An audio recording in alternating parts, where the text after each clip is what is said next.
कारण तुम्ही न दिसणाऱ्या कबरासारख्या आहेत, न दिसणाऱ्या. आता कबर म्हणजे काय? एखादा मनुष्य मृत झाल्यानंतर त्याच्या स्मरणात त्या जागेवर, त्या प्रेताच्या पुरलेल्या ठिकाणावर एक बांधकाम केलेली किंवा कोरीव केलेली किंवा फरशी दगडाने केलेली किंबहुना गुहामध्ये असणारी जिला बांधकाम केल्या जातं किंवा ज्याचं स्मरणार्थ त्या ठिकाणी काहीतरी खून ठेवल्या जाते तिला म्हणतात कबर. आणि त्या कबरेच्या आतमध्ये असतं मरण, त्या कबरेच्या आतमध्ये हाड, त्या कबरेच्या आतमध्ये असते हाडांची घाण, वास, आणि त्या कबरेच्या आतमध्ये असते माती. त्या कबरेमध्ये जिवंतपणा नसतो. ती कबर ढळत नाही, ती कबर बोलत नाही. त्या कबरेबद्दल आपल्याला आश्चर्य वाटण्याचं काही कारण नाही. ती कबर एक फक्त आम्हाला आठवण म्हणून असते. कबर फक्त आम्हाला एक आमचा कुणीतरी व्यक्ती आहे आणि या ठिकाणी त्याची दफनभूमी केलेली आहे, बास, याच्या पलीकडे दुसरी काही आठवण करून देत नाही. तरी देखील अनेक ठिकाणी अशी परिस्थिती आली आहे कालांतरानुसार स्मशानभूमी कमी पडल्यामुळं आता कबरी बांधण्यास मनाई केलेली आहे. आणि म्हणून आता गोर असते. गोर म्हणजे काय? ज्यावेळेस कबर केल्या जाते, प्रेत पुरल्या जातं, त्यावेळेस असा मातीचा एक वरंबा असतो, असा राऊंड शेप, त्याला म्हणतात गोर. आता फक्त तेवढीच जाती. आणि मग असं होतं की कालांतराने ऊन, वारा, पाऊस, वातावरणाचा बदल, ती कबर हळूहळू खचल्या जाते आणि कुठेतरी एक छोटस दिसन न दिसन अशी ती जागा तयार होती. आणि मग त्या ठिकाणी कदाचित दुसरं प्रेत जर गेलं तर लोक काय करतात? त्या कबरेवरून चालत जातात. कारण ती कबर बांधलेली नसती, कारण ती कबर दिसत नसती, कारण त्या कबरेला काही व्हॅल्युशनच नसतं. ती कबर बऱ्याच दिवसाची रिकामी झालेली असते किंवा ती कबर निस्त नाबूद झालेली असते किंवा त्या कबरेला काही महत्वच नाही, कारण त्या कबरेमध्ये जिवंतपणा नाही. म्हणून या ठिकाणी देवाचा पुत्र प्रभू येशू ख्रिस्त तो शास्त्री आणि पुरुषांना असं म्हणत आहे की तुमची केवढी दुर्दशा होणार आहे. कारण तुमची दशा होणार आहे, चांगली दशा नाही तर दुर्दशा. का? कारण तुम्ही न दिसणाऱ्या कबरासारखे आहे. तुम्ही कबर जशी आहे ना तशी तुम्ही दिसत नाही. तुम्ही आतमध्ये मेलेले आहात, तुम्ही आतमध्ये सडलेले आहात. आतमध्ये तुमच्यामध्ये कुठल्या प्रकारचा जिवंतपणा नाही. तुमच्यामध्ये कुठं प्रेम, दया, भावना, शांती नाहीये. तुमच्यामध्ये आत्मिकता नाहीये. तुमच्यामध्ये दैवी राज्याच्या काही गोष्टीच नाहीये. आणि जशी एखादी कबर दिसत नाही आणि त्यावरून लोक चालत जातात. पुन्हा एक वार वाचूया. कारण तुम्ही न दिसणाऱ्या कबरांसारखे आहात. त्यांच्यावरून माणसे न समजता चालतात. त्या माणसांना समजत नाही ही कबर आहे, म्हणून ते माणसं न समजता त्यावरून चालतात. आज आम्ही देखील अशाच प्रकारची गडबड गोंधळ आमच्या जीवनात आहे. न दिसता चालणाऱ्या लोकांचा निषेध करा किंवा न दिसणाऱ्या ज्या कबरा आहेत की ज्यांच्यामध्ये जिवंतपणा नाही, ज्यांच्यामध्ये दैवाचं अस्तित्व नाही, ज्यांच्यामध्ये पवित्रता, शुद्धता नाही, ज्यांच्यामध्ये आज्ञापालन नाही, ज्यांच्यामध्ये सत्यता नाही, ज्यांच्यामध्ये खरी प्रीच नाही, ज्यांच्यामध्ये खरी आस्था नाही, ज्यांच्यामध्ये खरं स्वर्गीय राज्याचं प्रकटीकरण नाही, ज्यांच्यामधून कधी देवाचं वचन स्वर्गीय राज्याविषयी सांगितलं जात नाही, ज्यांच्यामधून प्रकटीकरण भविष्यवाणीच्या सह बरोबर, मिरॅकल बरोबर देवाच्या वचनाचा खरा प्रसार केला जात नाही किंवा ताडण केल्या जात नाही, असे लोक एक न दिसणाऱ्या कबरासारखे. कबर तर आहे, लोक तर आहेत, याजक तर आहेत, परंतु त्यांच्यामध्ये जिवंतपणा नाही, त्यांच्यामध्ये देवाचं वचन नाही. आणि मग यांच्यावरून माणसे न समजता चालतात. माणसांना समजत नाही म्हणून माणसं त्याच्यावरून चालतात, म्हणजे त्यांच्या पाठीमागे चालतात, त्यांच्या धोरणावर चालतात, त्यांच्या पीचवर चालतात, त्यांच्या संस्थेप्रमाणे चालतात, त्यांच्या रूल प्रमाणे जीवन जगतात, त्यांच्या रूल प्रमाणे योजना आखतात, त्यांच्या रूल प्रमाणे स्वतःच्या योजना आखतात, त्यांच्या योजनेनुसार यांच्या योजना त्यांच्यात मिळून दोघांच्या योजना शेवटी नरकात किंवा अधोलोकात घेऊन जातात. आणि म्हणून त्यांचा निषेध करा असं देवाचा पुत्र प्रभू येशू ख्रिस्त म्हणत आहे. तो शास्त्री आणि परुषी यांचा निषेध करत आहे. जे मोठमोठे ज्ञानी आणि पंडित आहेत, खूप काही अभ्यासुक आहेत, परंतु वास्तविकरित्या कशा प्रकारचं आम्ही प्रीच केलं पाहिजे किंवा कशा प्रकारचं जीवन जगलो पाहिजे किंवा कशा प्रकारचा ख्रिस्त आम्ही गाजवला पाहिजे, आजपर्यंत यांना जर समजलेलंच नाही तर निश्चित अर्थानं हे न दिसणाऱ्या कबरासारखे आहेत. ह्या शास्त्री आणि पुरुषांना देवाचा पुत्र प्रभू येशू ख्रिस्त मत्ती 24 जर आम्ही पाहिलं तर त्यामध्ये म्हणत आहे, शास्त्र्यांनो पुरुषांनो ढोंग्यांनो तुमची केवढी दुर्दशा होणार, कारण तुम्ही चुना लावलेल्या कबरा आहात. त्या ठिकाणी म्हणत आहे चुना लावलेल्या कबरा आहात, म्हणजे कमीत कमी हे दिसतेत, परंतु लुकृष वर्तमान म्हणतो की तुम्ही न दिसणाऱ्या कबरासारखे आहात, म्हणजे तुमच्या त्या चुना लावलेल्या कबरा सुद्धा आता पडलेल्या आहेत. त्या कबरेला पाहून तरी कमीत कमी लोक जरा थोडेसे वळून जायचे, परंतु आज तुम्ही अशा प्रकारच्या कबराचं संगोपन केलेलं आहे की त्या कबरात दिसत नाही, तुमचं ताठरपणा तर दिसत नाही, तुमचा ढोंगेपणा तर दिसत नाही, तुमचा लांडगेपणा तर दिसत नाही, तुमचा अशुद्धपणा तर दिसत नाही, मात्र वातावरणामध्ये मात्र तो 100% लोकांवर परिणाम करतो आणि सार्वकालिक वतनात जाणाऱ्या लोकांना अडवण्याचं काम हे तुमच्या कबरा करतात. आणि म्हणून तो म्हणत आहे की तुम्ही न दिसणाऱ्या कबरासारखे आहात, त्यांच्यावरून माणसे न समजता चालतात. आता ज्या माणसाला समजत नाही ते बिंदास चालतात, पण काही लोक असे आहेत की त्यांना डोळे असून ते आंधळे आहेत.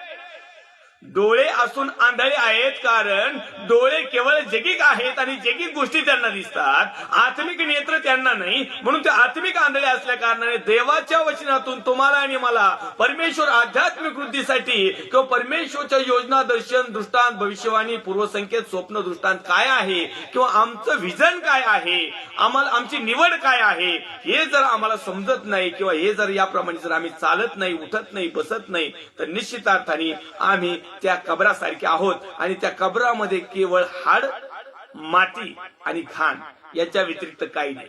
जर मग आम्ही जर नीतिमान आहोत, आम्ही धार्मिक आहोत, आम्ही मोठे पुढारी आहोत, आम्ही मोठे डॉक्टरीन केलेलं आहोत, आमच्याकडे लय ज्ञान आहे या पवित्र शास्त्राचं, पण तू वास्तविकरित्या जीवन जगत असताना जर लोकांपर्यंत ते पोहोचत नाही किंवा आम्ही कृती आणि आचरणाने त्या लोकांपर्यंत आम्ही ते ख्रिस्त गाजवत नाही, तर तुम्ही आणि मी एक प्रकारे न दिसणाऱ्या कबरासारख्या आहोत. तेव्हा शास्त्रापैकी कोणा एकाने त्याला म्हटले, गुरुजी तुम्ही असे बोलून आमचीही निंदा करतात. एक जण उठला तिथं शास्त्री आणि पुरुषाला ज्यावेळेस देवाचा पुत्र प्रभू येशू ख्रिस्ताने निषेध केला, ज्यावेळेस त्यांना तारण केलं, ज्यांना ज्यावेळेस खरी खोटी सुनावली, ज्यावेळेस स्वर्गीय राज्याचं ओरिजिनल प्रकटीकरण त्यांना दिलं, ज्यावेळेस परमेश्वरच्या योजना आणि त्यांचं जीवन जगत असताना होणारी तफावत याच्यातला फरक त्याने ज्यावेळेस दाखवला, त्यावेळेस शास्त्रापैकी कोणी एक म्हटलं की गुरुजी तुम्ही असे बोलून आमचीही निंदा करतात. तोंडावर आम्ही देखील एखाद्याला काही सांगितलं ना, लोक म्हणतात निंदा करू नका, वचन घ्या. हे देवाचा पुत्र प्रभू येशू ख्रिस्ताला सुद्धा म्हटले होते निंदा करू नका. आमची निंदा करता का? म्हणजे सत्य प्रचार केला म्हणजे निंदा आणि असत्य प्रचार केला म्हणजे वाहवा. असत्य प्रचार करणाऱ्यांनो लक्षात घ्या की तुम्ही न दिसणाऱ्या कबरा आहात आणि चुना लावलेल्या देखील कबरा आहात. तुम्ही केवळ लोकांना बाह्य स्वरूपाचं तुमचं दर्शन चांगलं दाखवतात, पण तो आंतरी मात्र तुमचं सगळं काही भ्रष्ट झालेलं आहे असं देवाचं वचन सांगतंय. आणि म्हणून तो म्हणत आहे की अशा शास्त्री आणि पुरुषांपासून कृपया तुम्ही सावधान राहा, अन्यथा तुमच्या स्वर्गीय राज्याचा मुकुट हिरावून घेतला जाईल, अन्यथा स्वर्गाच्या राज्यातला प्रवेश तुमचा रद्द होईल, अन्यथा सार्वकालिक जीवन वतनापासून तुम्ही मुकाल. आणि म्हणून स्वतः प्रभू येशू ख्रिस्ताने ही जाणीव करून दिली, निषेध केला, अडवलं, दोष दाखवला. मग दोष दाखवणं हा गुन्हा नाही, निंदा करणं हा गुन्हा नाही. निंदा कशाची केल्या जाते? जगातली निंदा वेगळी, धार्मिक केलेली निंदा वेगळी आणि सत्य सांगितल्यावर त्याला निंदा हे नाव देणं ही निंदा वेगळी. अनेक लोकांना सत्य सांगितलं होतं, म्हणतात तुम्हाला काय करायचंय, तुमचं काय जातंय, ते स्वर्गात जाऊ ना तर नरकात जाऊ, तुम्हाला काय फरक पडतोय, तुम्ही तुमचं बघा. बायबल सांगतंय दोष दाखवू नका, बायबल सांगतंय चुका दाखवू नका, बायबल सांगतंय हे करू नका ते करू नका. मग बायबल हे पण सांगतंय की एक शास्त्री त्या ठिकाणी आला आणि शास्त्री स्वतः प्रभू येशू ख्रिस्ताला म्हणतोय की तेव्हा शास्त्रापैकी कोण आहे एकाने त्याला म्हटले, गुरुजी तुम्ही असे बोलून आमची निंदा करीतात, मग तुमची वाहवा करायची का? चोरी तर चोरी, वरून शिरजोरी, म्हणजे चोरच म्हणायचं नाही. न्यायालयामध्ये गेल्यानंतर त्याच्या बाकी खिलाफ जर काही सबूत सापडले तर त्याला चोराचं शिक्कामोर्तब करण्यात येतं, किंवा त्याच्यावरती केस ठोकण्यात येते, किंवा त्याला आरोपी सिद्ध करण्यात येतं. मग असं करायचं का? आरोपी सिद्ध नाही करायचं. तर तुम्हाला कुणी अधिकार दिला? देवाच्या वचनाने अधिकार दिला, तुम्ही तो घेतला नाही. तुम्हाला देखील तो अधिकार दिलेला, पण तुम्ही तो वापरत नाही. कारण तुम्हाला माहिती आहे आम्ही जर हा गोष्ट जर वापरायला सुरुवात केली तर आम्हाला नीटनेटकं वागावं लागेल, आणि आम्हाला तर काही नीटनेटकं वागायचं नाही. आम्हाला फक्त जगातल्या हौशीमोशी जीवन जगायचं. आणि म्हणून आम्ही या छोट्याशा वचनाचा काय करतो? परिहास करतो. आणि ते जे गोष्ट आम्हाला चांगली वाटेल ती आम्ही जवळ ठेवतो. जे वचन आम्हाला जरा थोडस क्रॉस जाईल त्याला आम्ही बाजूला ठेवतो, आणि त्याच्या निषेधार्थ आम्ही दुसरं सांगतो, निंदा करू नका. या ठिकाणी देवाचा पुत्र प्रभू येशू ख्रिस्ताला देखील तो शास्त्र्यापैकी एक जण आला, तो म्हणलं तुम्ही असं बोलून निंदा करता राव आमची. आता प्रभू येशू त्यांनी खरंच सांगितलं होतं. मग आता प्रभू येशू ख्रिस्त त्या शास्त्राची का निंदा करत होता का? मग मी जर तुम्हाला खरं सांगत आहे तर मी इतरांची निंदा करत आहे का? मी तुमची निंदा करत आहे का? इतर याचकांची निंदा करत आहे का? इतर धर्मपुढाऱ्याची निंदा करत आहे का? ही निंदा नाहीये. तुम्हाला असं वाटतंय जसं या शास्त्राला वाचलं की प्रभू येशू ख्रिस्त हा निंदा करतोय, तसंच जे बोटावर मोजणारे खरे प्रचारक आहेत, ज्यावेळेस तो फेस टू फेस बोलतात ना, ज्यावेळेस रोखठोक बोलतात ना, त्यावेळेस बाकीच्यांना कळ लागते. एखाद्या जशी हागवण लागलो कशी कळ बारीक निघती आणि डबड घेऊन पळतो, अंगात तशी कळ लागते. ही एक सत्यस्थिती आहे. आणि मग ते म्हणतात ते काय, ते दाढीवाले कायम निंदा करतात, कायम दोष दाखवतात, कायम हे करतात, कायम ते करतात. देवाचं वचनच ते आहे. देवाच्या वचनाच्या व्यतिरिक्त तुम्हाला आणि मला आणि जगातल्या कुठल्याच सेवकाला कुठलीच प्रीचिंग करायला लावलेली नाही. तर देवाचं स्वर्गीय राज्याचं दर्शन, देवाच्या स्वर्गीय राज्याच्या योजना, परमेश्वराच्या योजना, पूर्व संकेत आणि येणाऱ्या भावी दिवसामध्ये आम्ही कसं बदल व्हावं याविषयी बायबल सलोखाने आम्हाला सांगत आलेला आहे, सांगितलेलं आहे. आणि इथून पुढे जोपर्यंत तुम्ही आणि मी जिवंत राहू तोपर्यंत आम्हाला पवित्र शास्त्र हेच सांगत आहे. असं नाही की पवित्र शास्त्र चेंज होतंय जसं आम्हाला वाटन तसं. पाणी रे पाणी तेरा रंग कैसा जिसमें मिलाया वैसा, असं नाही चलत. देवाचं वचन एक रेग आहे. देवाचं वचन हे एक ठाम आहे. देवाचं वचन असं आहे की सर्व प्रकारच्या गोष्टी कुठल्याही असू ते छेदून फेदून आरपार जाऊन कार्य करणार आहे. तो अनेक लोकांचे हृदय कठीण झालेले आहेत. पाषाणमय हृदयामुळं अनेक लोकांना निषेध काय, कुणाचा निषेध करावा हेच समजत नाही. अनेक लोक चांगल्या प्रचारकाचा निषेध करतात आणि जे डुप्लिकेट आहे ना त्यांचा उदो करतात. अहो, डुप्लिकेट प्रचारकांचा निषेध करायला लावलेला आहे, जे शास्त्रीय आणि पुरुषाप्रमाणे जीवन जगतात. नाम मात्र प्रभू येशूचं आहे, संस्थेचं नाम आहे, कार्य आहे, छोटे मोठे काही प्लॅन आहेत, परंतु शिक्षण मात्र जगाचं देतात. ही एक काळाची खेदाची गोष्ट आहे. 46 वचनामध्ये तो म्हणत आहे, तो म्हणाला तुम्हा शास्त्र्याचीही केवढी दुर्दशा होणार. आता तो शास्त्री आला, तो म्हणला आमची निंदा करता का तुम्ही? मग प्रभू येशू थांबला नाही, प्रभू येशू लपकला नाही, प्रभू येशू घाबरला नाही. ते काय भित्रा नव्हता. देवाचे सेवक देखील सत्य सांगायला न घाबरणारे पाहिजे. भली परिस्थिती चाहे कशी येऊ, सिच्युएशन कशी येऊ, किती नुकसान हो, तोटा हो, किती प्रकारचं दुःखाला सामोरं जावं लागलं तरी चालेल, परंतु तो देवाचा जो अभिषिक्त आहे किंवा देवाकडून आलेला जो मॅन ऑफ गॉड ज्याला म्हणतात, किंवा द प्रॉफिसाय म्हणतात, किंवा द टीचर म्हणतात, किंवा ऍज अ पास्टर म्हणतात, तो भित्रा नसावा. आम्हाला लगेच आम्ही बाजूला होऊन मोकळे होतो. तो म्हणाला तुम्हा शास्त्राची केवढी दुर्दशा होणार. जेव्हा शास्त्री त्याला म्हणतो प्रभूजी असं तुम्ही बोलून, गुरुजी तुम्ही असं बोलून आमची निंदा करतात, मग याचा अर्थ प्रभू येशूने लगेच थांबलं नाही. तर प्रभू येशूने लगेच त्याला उत्तर दिलं. काय? 46 क्रमांकाच्या वचनात तो म्हणाला तुम्हा शास्त्राचीही केवढी दुर्दशा होणार, कारण वाहण्यास अवघड अशी ओझी तुम्ही माणसावर लादता आणि स्वतः आपलं एक बोट देखील त्या ओझ्यास लावित नाही. आणि काय वर टमक्याच बोलतो, शास्त्र्या आणि हे पुरुषा. प्रभू म्हणतो शास्त्र्यांना तुम्हा शास्त्राची केवढी दुर्दशा होणार, कारण वाहण्यास अवघड अशी ओझी तुम्ही माणसावर लादता आणि स्वतः आपले एक बोट देखील त्या ओझ्यास लावित नाही. दुसऱ्याच्या पाठाडीवर भरपूर द्यायचं. आणि तुमचं काय होतंय? अहो सर्वसाधारण लोकांनी 1000 रुपये वर्गणी काढली तर तुम्ही 10,000 रुपये दिले पाहिजेत.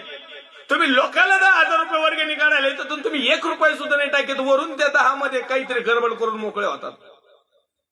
हे तुमची कामगिरी, हे तुमचं शास्त्राध्यापक, हे तुमचं पुरुषाध्यापक, हे तुमचं शास्त्रीय अध्यापक.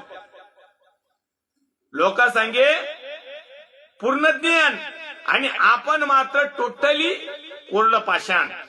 ही परिस्थिती आज आहे. तर अशा लोकांचा निषेध करा, अशा लोकांना जवळ करू नका. कृपया हात जोडून विनंती आहे, जर तुम्ही त्यांना जवळ केलं तर तुम्ही स्वर्गाच्या राज्यापासून दूर जाल आणि नरकाच्या राज्यात जवळ जाल. शास्त्री आणि पुरुषाला जवळ करणं म्हणजे नरकाला जवळ करणं, अधोलोकाला जवळ करणं, नाशाला जवळ करणं, शापाला जवळ करणं, सैतानाला जवळ करणं. एक वेळेस दुष्ट आत्मा तुम्हाला लागला तरी चालेल, परंतु ह्या लोकांचं लागण करून घेऊ नका. हे लय बेकार, हे जातच नाही. ते उपास करा, प्रार्थना करा, दम द्या, काही करा, हे लोकांची खोड येणार, नरकात गेल्याशिवाय जाणार नाही. एक वेळेस दुष्ट आत्मा लागला, देवल लागला तरी येशूच्या नावात तातर कापतो, निघून जातो. पण हे येशूच्या नावाने दुसऱ्याला वाटवीत येत. ही शास्त्री पुरुष आहे आणि यांचा निषेध करा, यांच्या शिक्षणाचं खंडन करा. चांगल्या जर गोष्टी त्यांच्याकडे असतील तर अवश्य त्यांच्या शिका, कारण यांच्याकडे भरपूर असं ज्ञान आहे, परंतु हे वाटीत नाही. ज्या ज्या वेळेस संधी मिळेल, चांगलं जे उत्तम असेल, स्वर्गातलं असेल, पवित्र आत्म्यापासून असेल, ते ज्ञान मिळवा. त्यांचा निषेध करा म्हणजे काय, टोटली ते रॉंग नाहीत, पण त्यांचे जीवनशैली जे काही ते वापरतात त्यांच्याप्रमाणे तुम्ही तुमचं जीवन वागू नका. कारण बरेचसे लोक याजक लोकांची कॉपी करायला लागले. तिकडं टच केलं का इकडं टच, तिकडं असं केलं का इकडं असं, तिकडं पाण्याच्या बाटल्या सुरू झाल्या का इकडे पाण्याच्या बाटल्या, तिकडे त्यांनी रुमाला वाटायला सुरू केलं का इकडं बनेनच फाडून वाटायला चालू करतील. हे जे कॉपीराईट जी आहे ना, ही शास्त्री आणि पुरुषांच्या जीवनातली आहे.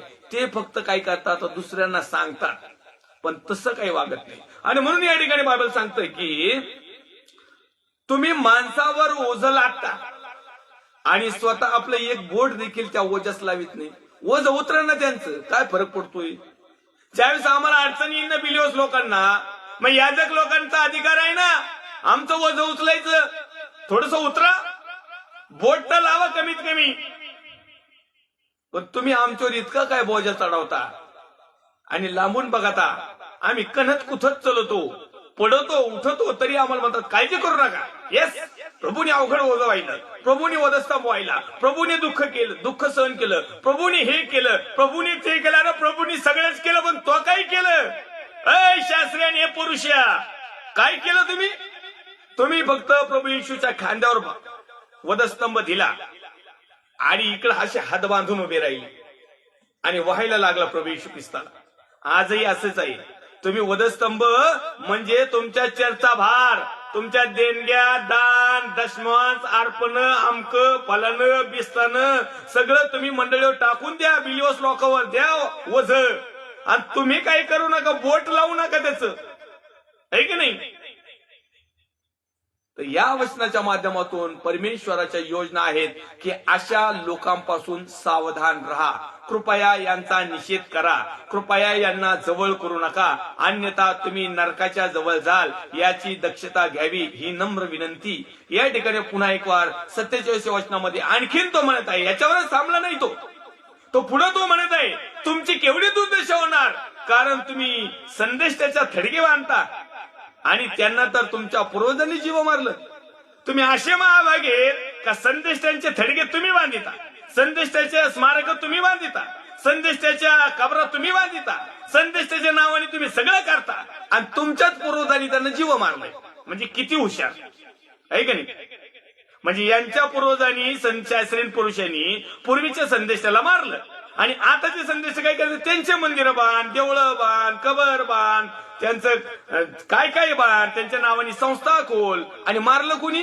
यांनीच. लक्षात घ्या, देवाचं वचन तुम्हाला आणि मला काय योजना सांगत आहे. यांच्या काळ्या ढवळे जे अंतकरण आहेत ना, यांच्या काळ्या ढवळ्या अंतकरणातले हे रेषे आहेत, हे यांच्या अंतकरणातलं जे कपट आहे ते प्रभू येशू ख्रिस्ताने ओळखलं होतं.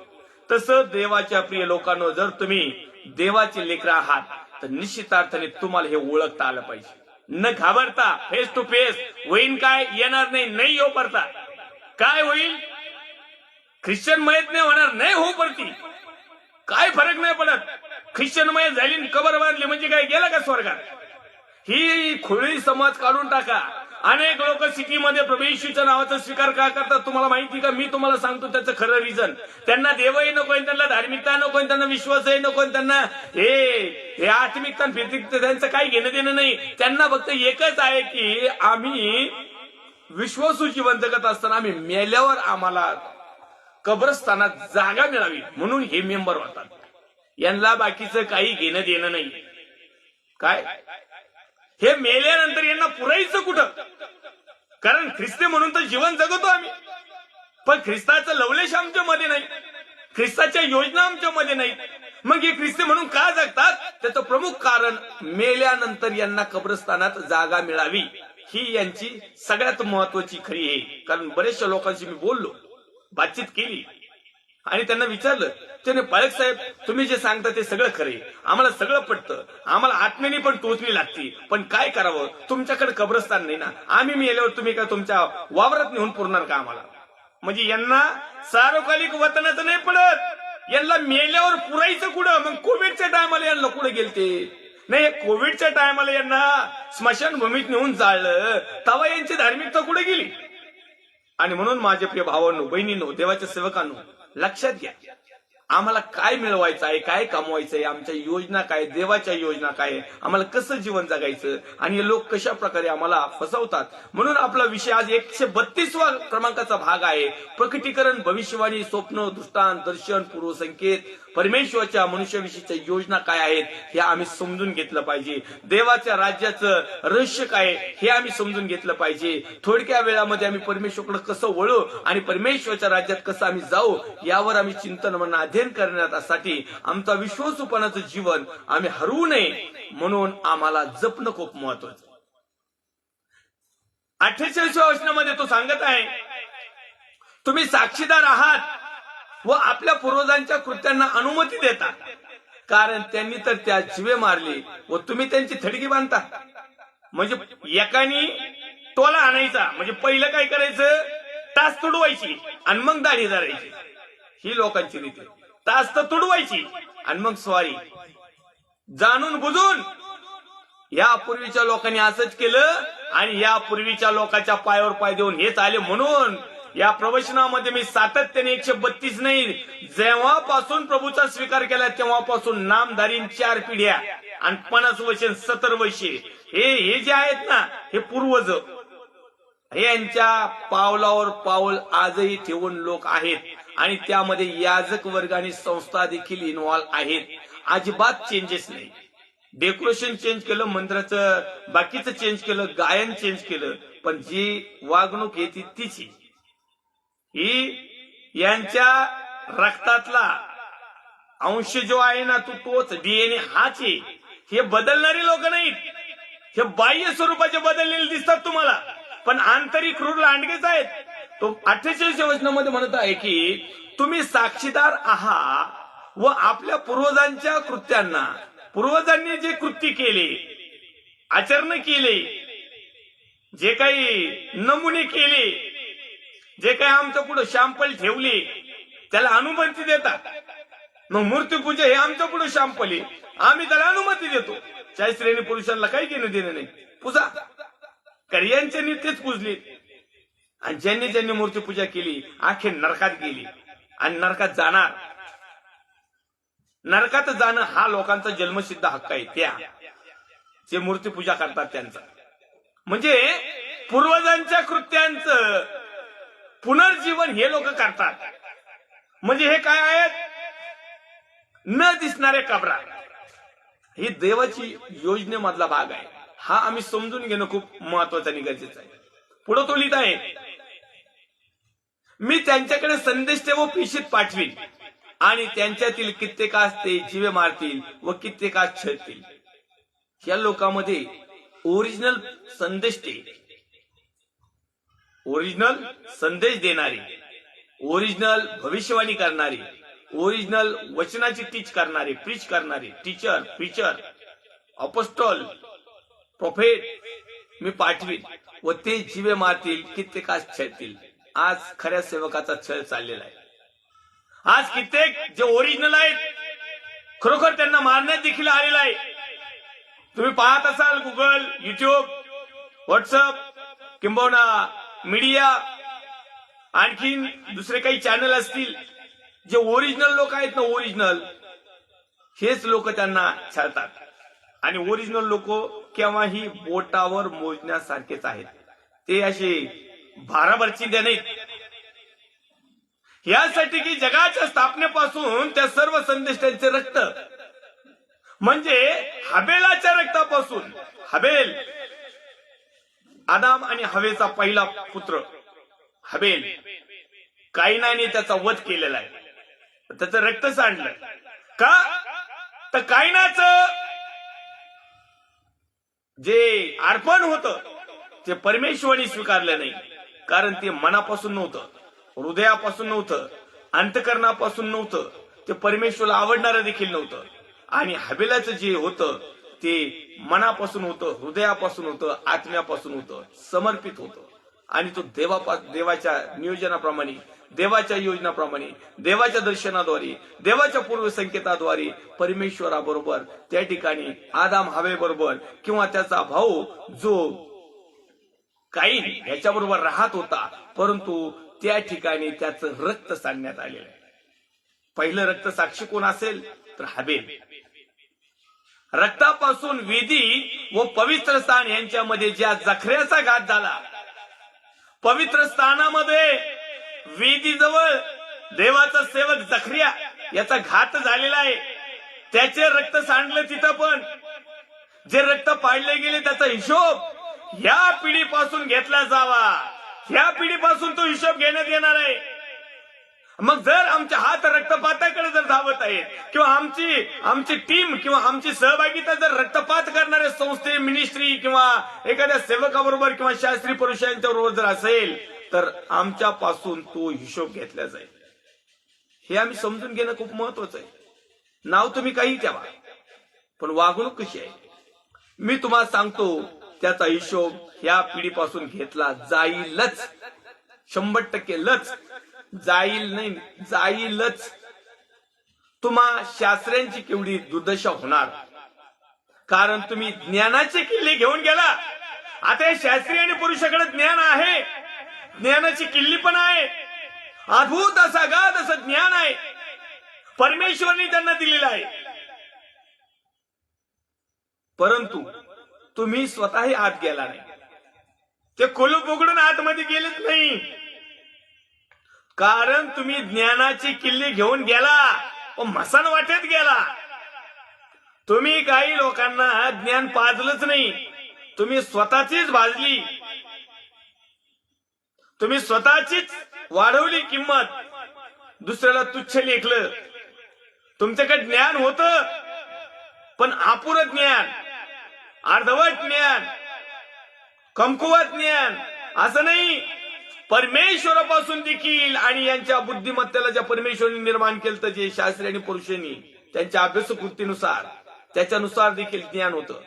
मला तुम्हाला सांगायचंय, ज्ञानाची किल्ली या ठिकाणी नीतिसूत्राचा ग्रंथ त्यामध्ये लिहिलेला आहे. परमेश्वराचं भय हा ज्ञानाचा प्रारंभ आहे. मग सुरुवातीला यांनी ज्ञानाचा प्रारंभ परमेश्वराचं भय धरलं, परमेश्वरापासून ज्ञान प्राप्त केलं. आणि हे ज्ञान ज्यावेळेस त्यांना मिळालं, याच ज्ञानामध्ये ते अज्ञानी बनले. आणि या ज्ञानामध्ये त्यांना समजलं की लोकांना कसं लुटायचं, कसं झापायचं, लोकांना कशा प्रकारचं मृणन करायचं, आपल्या स्वतःची पोळी कशी भाजवायची. आणि त्या परमेश्वराच्या भयापासून निर्माण झालेलं ज्ञान त्यांनी मिळवलं. ज्ञानाची किल्ली त्यांच्याकडे गेली, मात्र त्यांच्याकडून एक घोळ झाला, एक गडबड झाली, एक गोंधळ झाला, एक चूक झाली की त्यांनी ती किल्ली व्यवस्थित वापरली नाही. आज आमच्याकडे देवाच्या वचनाचे किल्ले आहेत, स्वर्गाच्या राज्यात. पीटरला म्हटला, पीटर तू तुझ्यावर या मंडळीची म्हणजे ख्रिस्ताच्या लोकांची मी रचना करील, तिच्यापुढे अधोलोकाचं काही चालणार नाही. मी तुला स्वर्गाच्या राज्याचा जुडगा देतो, किल्ल्या देतो. किल्ल्या एकच नाही, किल्ले आणखीन आहेत, म्हणजे कुलप भरपूर आहेत. आणि कुलप भरपूर आहे म्हणल्यानंतर किल्ल्या भरपूर आहेत. आम्हाला काय माहिती कोणती किल्ली. तुम्हाला म्हणलं दारा किल्ल्यांचा स्वर्गाचा राज्याचा दरवाजा उघडा, आणि जर जायचं असलं तिकडं दुसरीकडे, मग तुम्हाला माहिती का तो दरवाजा कोणत्या चावीने कोणतं कुलूप उघडतो? त्याच्यासाठी आम्हाला चावी आणि लॉक दोन्ही माहिती पाहिजे. त्याच्यासाठी आम्हाला ज्ञान पाहिजे. त्याच्यासाठी परमेश्वरचं भय पाहिजे. त्याच्यासाठी आम्हाला सत्यता पाहिजे. त्याच्यासाठी आम्हाला समर्पण जीवन पाहिजे. त्याच्यासाठी आम्हाला परमेश्वरच्या योजना समजून घ्याव्या लागतील. आज आम्हाला आमच्याच योजना समजून घेता येईना तर परमेश्वरच्या केव्हा घ्यायचो? आणि म्हणून आज अनेक लोक या ठिकाणी तो त्यांना म्हणत आहे, कुणाला? शास्त्र्यांना. शास्त्र्यांची केवढी दुर्दशा होणार, कारण तुम्ही ज्ञानाची किल्ली घेऊन गेला. ज्ञान मिळवलं, लय भरपूर डॉक्टर काय काय काय काय पोस्ट आहेत लय. तुम्ही स्वतः आत गेला नाही. तुम्ही आतच गेले नाही, तुम्ही बाहेरच येत. व जे आत जात होते त्याच तुम्ही प्रतिबंध केला. ज्यांना सत्य मिळवायचंय अशा लोकांना तुम्ही प्रतिबंध करताय. तुम्हाला तर समजलंय, पण तुम्ही त्या सत्यामध्ये घुसले नाहीत.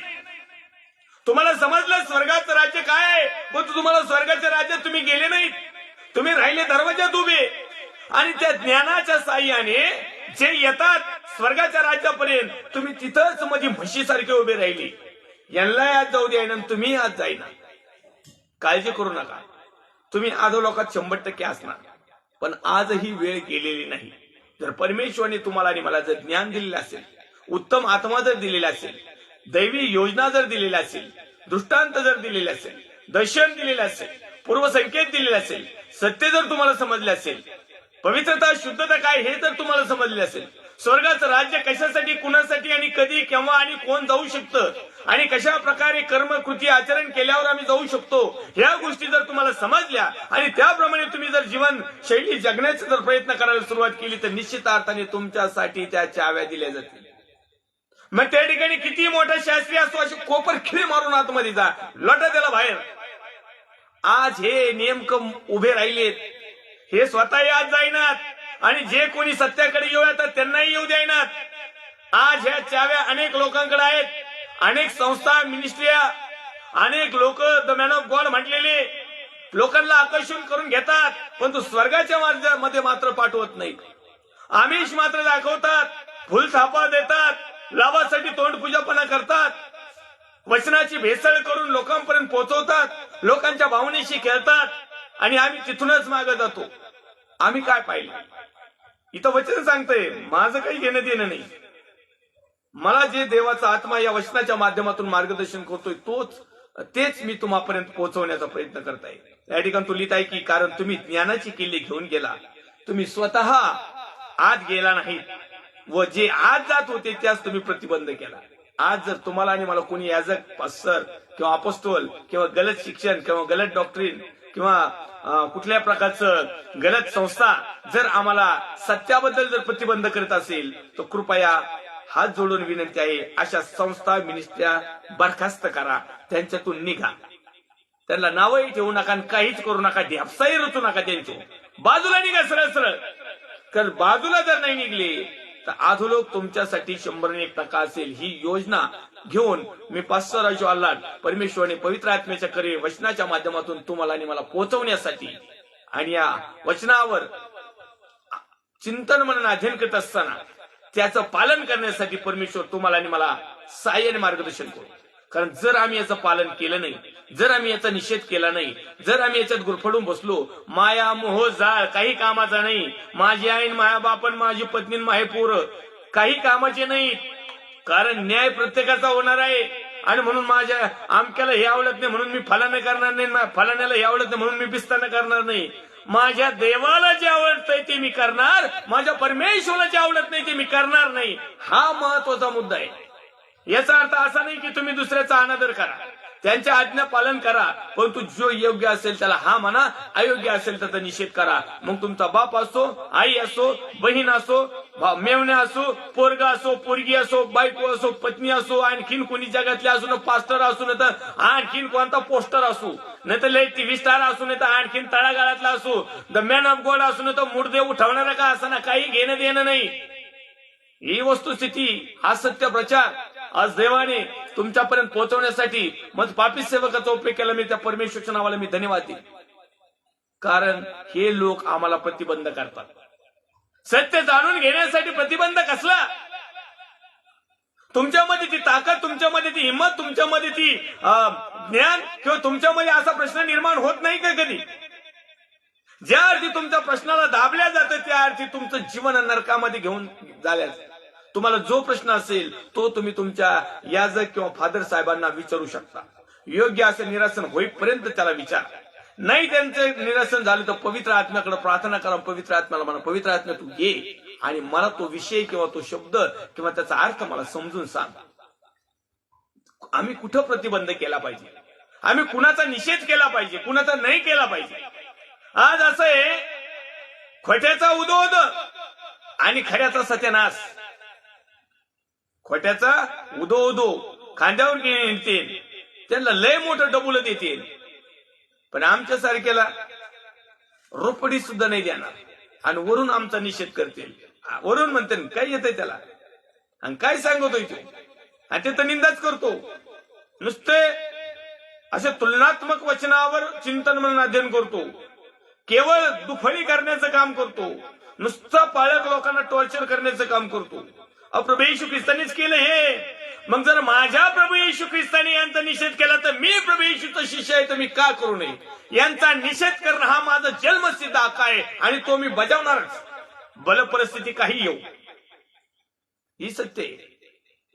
तो तिथून बाहेर आल्यावर शास्त्री व पुरुषी त्याच्या अंगावर त्वेषाने येऊन त्याने पुष्कळशा गोष्टीविषयी बोलावे म्हणून त्याला डिवचू लागले.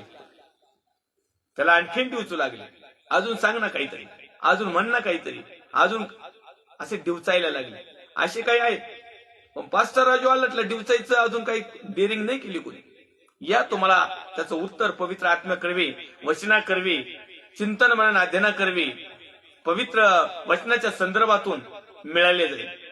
कारण प्रभू येशू ख्रिस्ताकडे जेवढे कोणी आले त्या प्रत्येकाला परमेश्वराने उत्तर दिलं. म्हणून देवाच्या सेवकाकडे जो कोणता प्रश्न येईल त्याचं उत्तर पण जगातला प्रश्न नव्हे, आत्मिक रीतीचा असावा. मग पुढे 54व्या क्रमांकाच्या वचनात लिहित आहे, आणि त्याच्या तोंडून काही निघाल्यास त्याला बोलण्यात धरावे म्हणून ते टपून राहिले. कधी कधी प्रीच करताना भावनावश होऊन एखादा आमचा शब्द पडतो.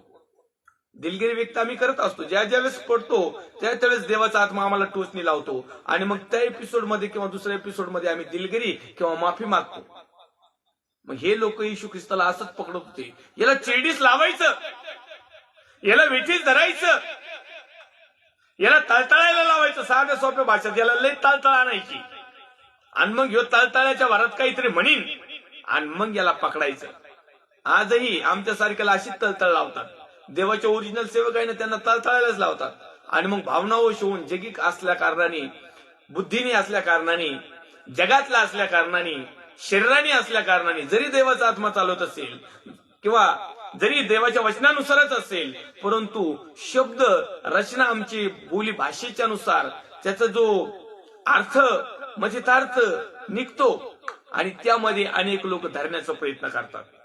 पण त्या धरण्याने काही नाही, कारण त्याच्या पाठीमागचा जो उद्देश असतो कदाचित न जाणू, कदाचित जाणून बुजून किंवा कळत न कळत असा गलत शब्द जर पडला तर त्या टाकण्याचा उद्देश जो तुम्ही समजता तो तसा नसतो, तर तो दैवी असतो.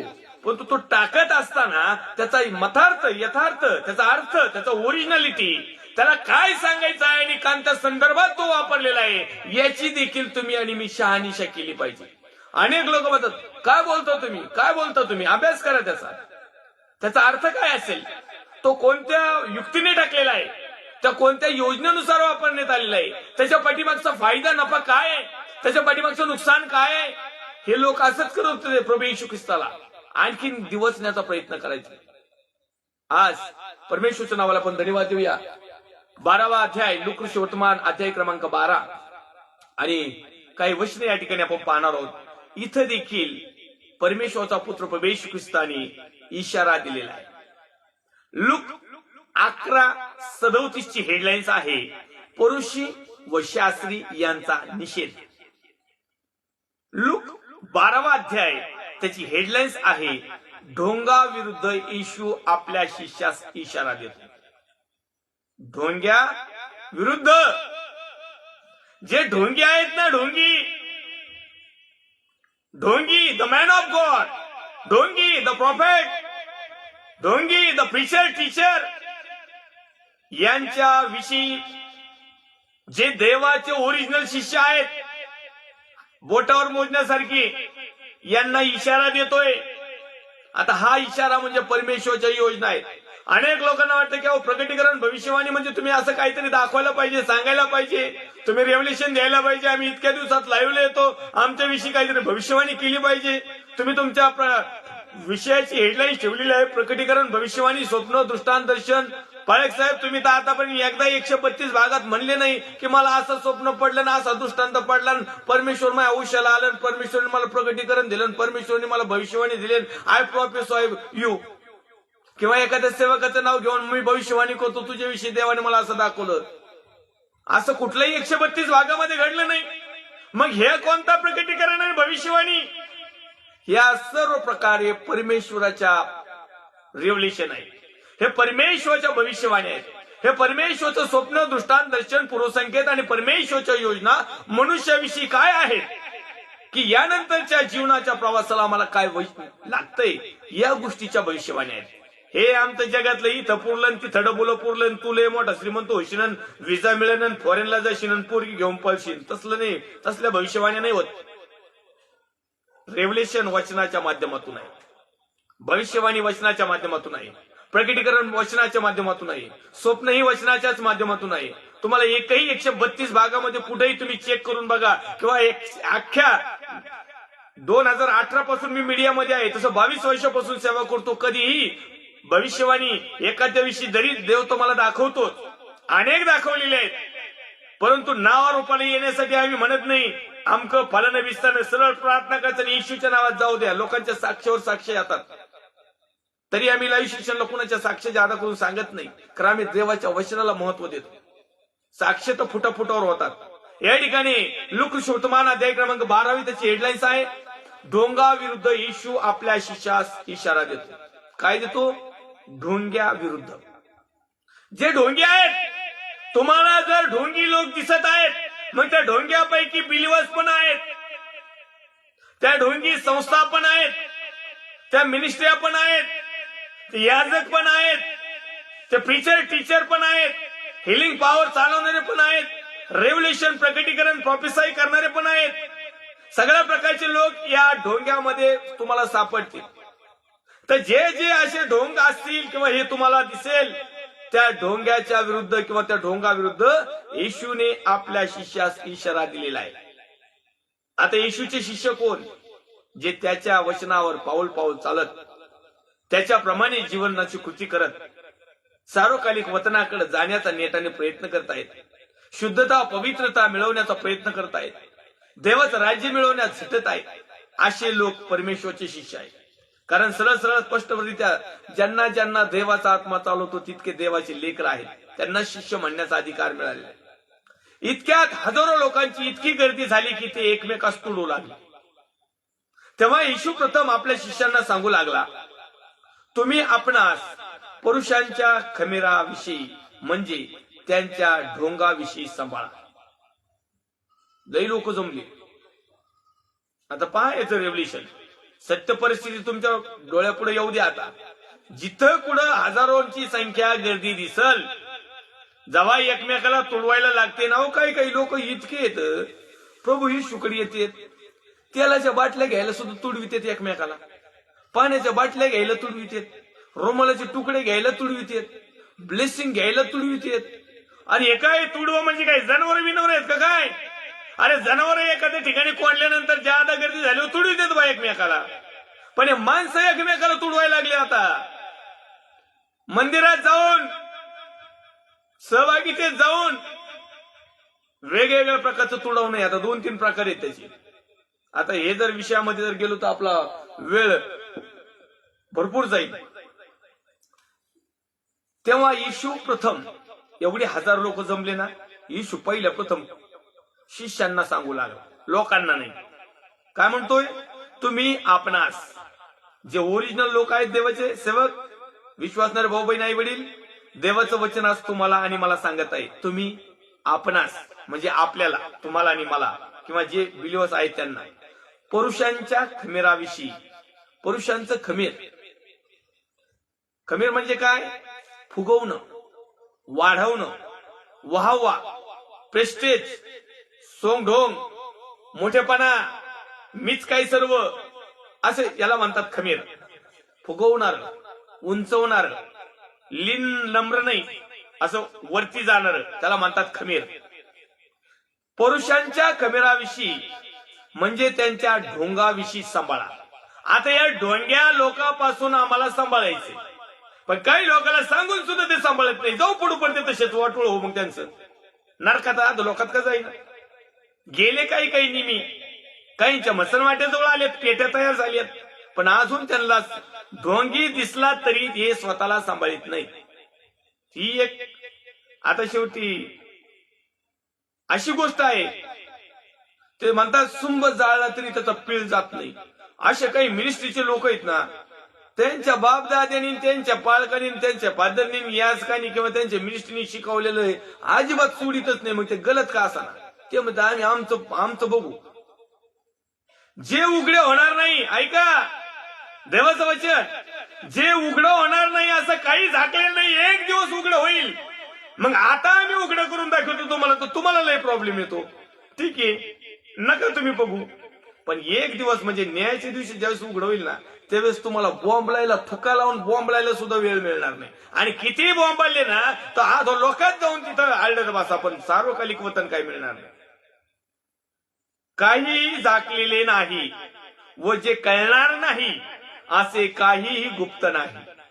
जे काही तुम्ही अंधारात बोलला ते उजेडात ऐकण्यात येईल, आणि जे तुम्ही आतल्या कोठाड्यात कानात सांगितले, कानात सांगणाऱ्यांनो, आतल्या कोठाड्यात घरात बसून, खिडकीत बसून जे लोक कानात सांगते, त्या कानात सांगणाऱ्यांनो ऐका, लक्ष देऊन ऐका. जे उजेडात ऐकण्यात येईल आणि जे तुम्ही आतल्या कोठाड्यात कानात सांगितले ते धाब्यावर गाजवले जाईल. मग म्हणायचं नाही आम्ही गपचूप कानात सांगितलं होते, धाब्यावर कसं काय आलं? परमेश्वर ते धाब्यावर आणील. कारण परमेश्वरला काहीच गोष्ट अशक्य नाही. म्हणून परमेश्वरच्या नावाला धन्यवाद देऊया, सन्मान, आदर, गौरव द्या. कारण आम्ही शिष्यांना त्याने इशारा दिलेला आहे. तो दुसरे तिसरा नसून तो तुम्हाला आणि मला इशारा आहे. पुढे तो 4थ्या वचनामध्ये म्हणत आहे, माझ्या मित्रांनो. आता या ठिकाणी परमेश्वरच्या योजनेमध्ये त्याच्या शिष्यांना तो धैर्य देतो, ताकद देतो, सामर्थ्य देतो, पावर देतो, त्यांना एक प्रेमाचा सलोखा देतो, त्यांना धीर देतो, त्यांना डेअरिंग देतो, त्यांना ताकद देतो, त्यांना एक उत्साही करतो, उत्साही बनवतो. माझ्या मित्रांनो, आता या ठिकाणी प्रभू येशू ख्रिस्त त्याच्या शिष्यांना मित्र म्हणत आहे. बघा त्या देवाचा पुत्र प्रभू येशू ख्रिस्ताची एवढी आघात प्रेम प्रीती की तो स्वर्गातला असून देखील जगातल्यांना म्हणजे पाप्यांना मित्र म्हणतो. आता शिष्य म्हणजे काय, तुम्हाला काय वाटलं का लय पवित्र शुद्ध आहेत का प्रभू येशू एवढे? तरी देखील देवाचा पुत्र प्रभू येशू ख्रिस्त त्यांना म्हणत आहे, शिष्यांना काय म्हणत आहे? शिष्यांना तो धैर्य देतो आणि म्हणत आहे 4थ्या वचनामध्ये, माझ्या मित्रांनो, मी तुम्हाला सांगतो, जे शरीराचा वध करीतात पण त्यानंतर ज्यांना आणखीन काही करता येत नाही त्यांची भीती बाळगू नका. काय करते फार तर फार मारून टाकते, याच्या पलीकडे काय? सरळ सरळ याच्या पलीकडे त्यांना काहीच करता येत नाही. तुम्ही कोणाची भीती बाळगावी हे मी तुम्हाला सुचवून ठेवतो. आता प्रभू येशू ख्रिस्त म्हणत आहे, त्याचं रेव्होल्युशन देतो, प्रगटीकरण देतो, भविष्यवाणी देतो किंवा त्याच्या योजना सांगतो का मी सांगतो तुम्हाला कुणाला भ्यायचं?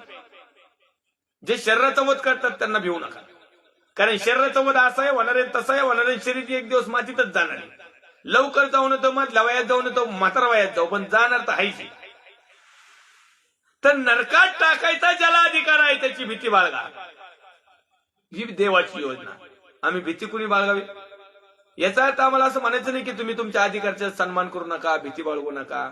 या जग पास्टर फादर जे कोणी XYZ असतील, पास्टर वगैरे, भीती बाळगा. कारण तो देवाचा सेनाधीश निरोपी आहे. परंतु त्याच्यामध्ये कुठल्याही प्रकारचं ढोंग नसलं पाहिजे. त्याच्यामध्ये कुठल्याही प्रकारचे शास्त्रीय आणि पुरुषाचे गुणधर्म नसले पाहिजे. त्याच्यामध्ये कुठल्याही प्रकारचं म्हणजे कुठल्याही प्रकारचा स्वार्थ नसलेला पाहिजे. हो मी तुम्हाला सांगतो त्याचीच भीती बाळगा. आज आम्ही कुणाची भीती बाळगतो? ज्याला नरकात टाकण्याचा अधिकार आहे त्याची, का तो फार तर फार जगातल्या गोष्टी आमच्या आडवीन त्याची.